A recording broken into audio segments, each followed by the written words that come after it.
Orang lumpuh di sini menggambarkan saat ini banyak orang-orang Kristen yang lumpuh secara ekonomi, lumpuh secara usaha. Situasi memang semuanya mengatur. Tetapi tidak sedikit juga orang-orang Kristen, bahkan hamba-hamba Tuhan yang lumpuh secara rohani. Banyak yang sampai stres, banyak yang sampai sakit. Hamba-hamba Tuhan, gak ada pemasukan, dia stres, dia sakit, bahkan udah sampai stroke.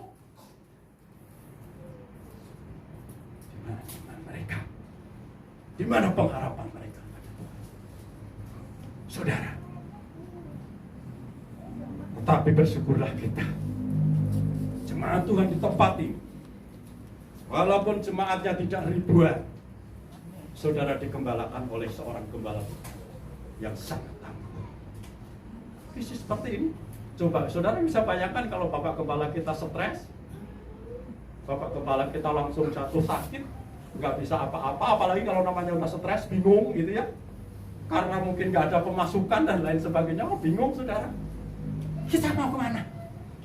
Yang kita ikutin aja begitu, apalagi kita kan gitu kan, yang kita ikutin. Tapi puji Tuhan, Bapak Ibu Gembala kita tetap semangat, tetap segar di dalam melayani Tuhan, apapun keadaannya. Mungkin Bapak Ibu Saudara nggak tahu apa yang dialami Bapak Ibu Gembala kita.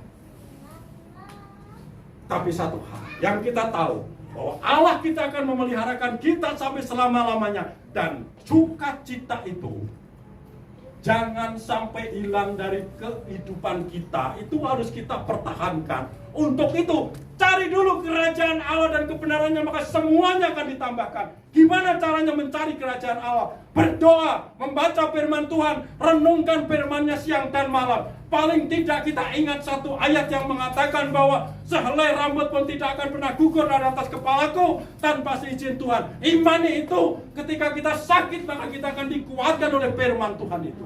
Segala sesuatu yang terjadi, semua adalah izin Tuhan. Kita hidup ada di genggaman tangan Tuhan. Saudara, makanya kata firman Tuhan berkata bahwa renungkan firman-Ku siang dan malam.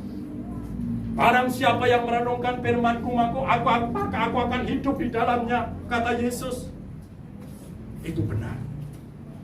Ketika kita mengalami kesusahan, kita ingat firman Tuhan yang mengatakan bahwa Allah adalah penghibur, penolong, yang dikatakan dalam pujian, penolongku hanyalah dirimu, penghiburku hanya Engkau Bapakku. Amin saudara. Jadi kalau kita ingat firman Tuhan, kalau kita ingat pujian yang berkata bahwa penolong itu akan selalu ada, penghibur itu akan selalu ada, maka membuat kita itu tidak stres. Walaupun darah dan daging kita menjerit, karena kita manusia yang terdiri dengan darah dan daging, yang kita juga merasa susah, merasa sakit. Dan kalau susah kita pengen nangis, itu adalah darah dan daging.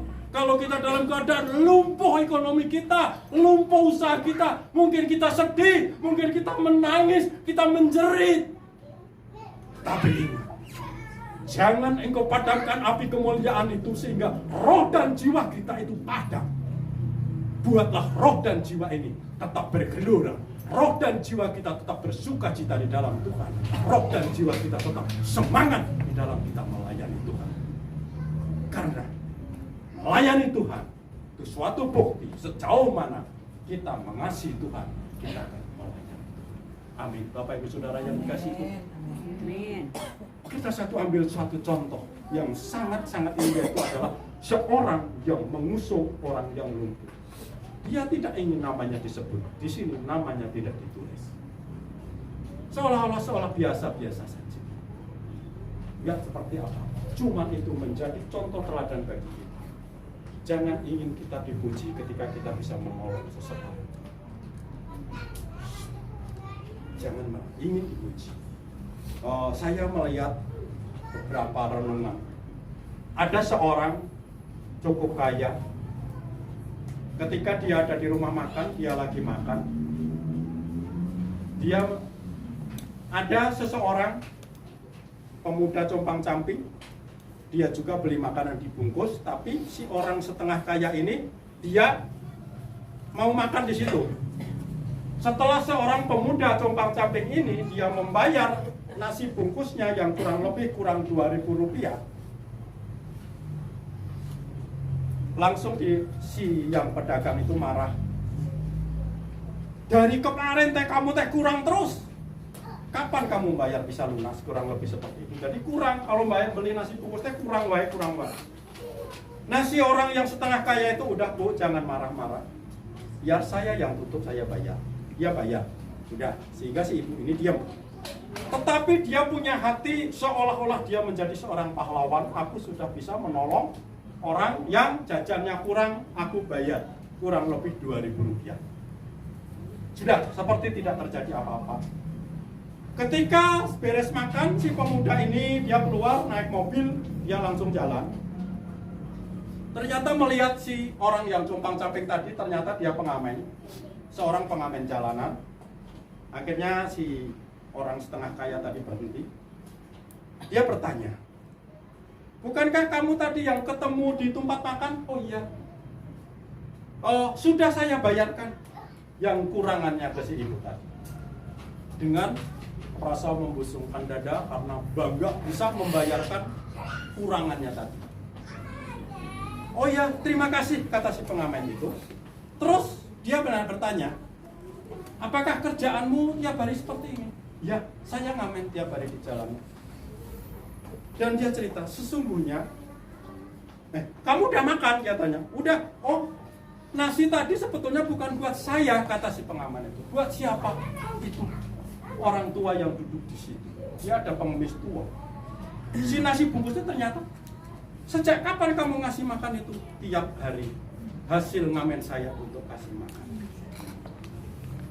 Saudara, saya melihat cerita ini, kisah ini, saya menangis. Sehingga ternyata di kisah ini juga orang yang setengah kaya itu akhirnya dia menangis.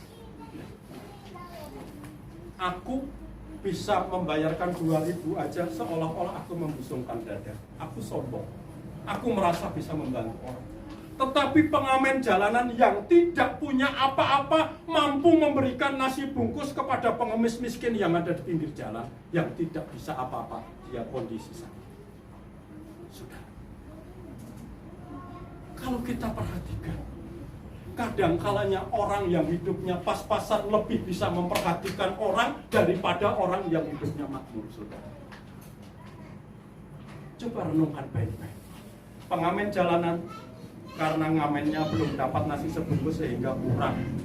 Iya, tapi bukan untuk dirinya, sebenarnya untuk ibu-ibu tua, pengemis tua yang tiap hari ada di sini. Ini kita bisa menarik pelajaran. Kadang-kalanya apa yang kita lakukan seolah-olah kita bisa merasa lebih daripada orang lain. Kadang-kadang banyak juga orang yang sebenarnya dia berikan seluruh hidupnya seperti persembahan janda miskin Sarpat di Sarpat itu.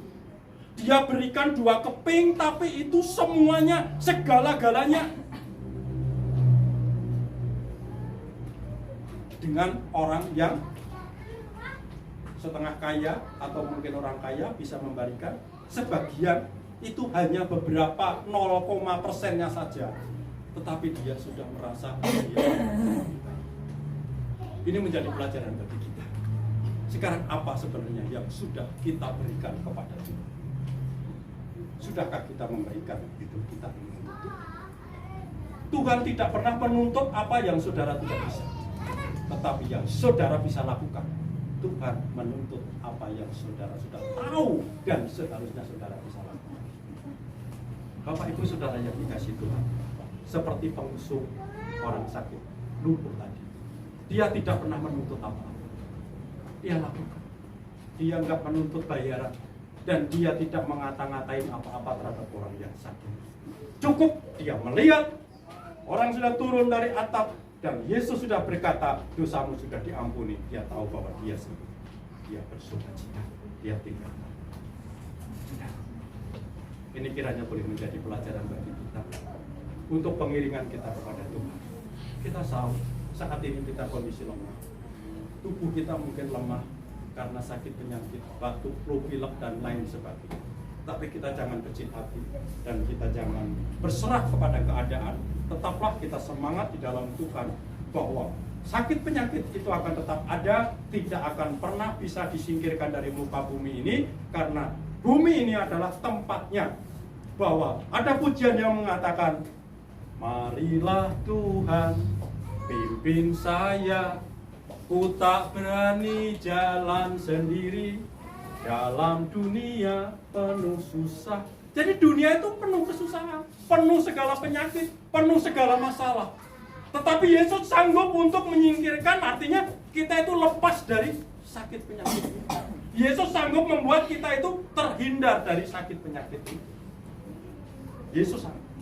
Tapi penyakit itu tidak akan pernah pergi dari muka bumi. Tidak akan pernah. Ini adalah tempat yang tidak ada sakit penyakit, yaitu di Yerusalem baru, yaitu surga yang kekal. Kota yang Tuhan janjikan untuk orang-orang percaya, di mana tidak ada sakit penyakit, tidak ada kesusahan. Di sana ada sukacita yang selalu kita memuji, kita menjadi penyembah-penyembah yang baik di hadapan Tuhan. Amin. Bapak Ibu Saudara yang dikasihi Tuhan, kiranya firman Tuhan pada saat siang hari ini boleh kembali membangkitkan iman percaya kita. Apa mari yang bisa kita lakukan untuk orang lain? Apa yang bisa kita lakukan kepada Tuhan, untuk Tuhan? Bahwa menjadi orang Kristen tidak cukup untuk menjadi orang baik. Tidak cukup hanya menjadi orang baik. Saya katakan berkali-kali, tidak cukup untuk menjadi orang baik, tetapi jadilah orang yang berguna bagi banyak orang. Jadilah orang yang menjadi saluran berkat. Orang baik di dunia ini banyak, di luar Kristen banyak. Orang baik itu artinya tidak pernah judi, tidak pernah merokok mungkin, tidak pernah mabok, tidak pernah mencuri, tidak pernah membunuh orang, dia tidak pernah menipu dan lain sebagainya. Itu adalah orang baik. Tetapi ketika hidupnya egois hanya untuk kepentingan diri sendiri, tidak pernah bisa berguna bagi orang lain, tidak pernah menjadi saluran berkat bagi orang lain, itu adalah Tuhan murka. Ada ayatnya, semua ada firman Tuhan. Jadi kita tidak cukup menjadi orang baik, dan hiduplah menjadi orang yang berguna bagi banyak orang dimanapun kita berada. Kita selalu menjadi saluran berkat. Seberapapun yang dapat kita lakukan, itulah kita melayani Tuhan melalui Dia, yaitu Yesus Allah yang kita sembah pada saat siang hari ini. Terima kasih Bapak Ibu Saudara yang dikasihi Tuhan. Demikian firman Tuhan. Waktu dan tempat saya kembalikan kepada yang bertugas pada siang hari ini. Haleluya.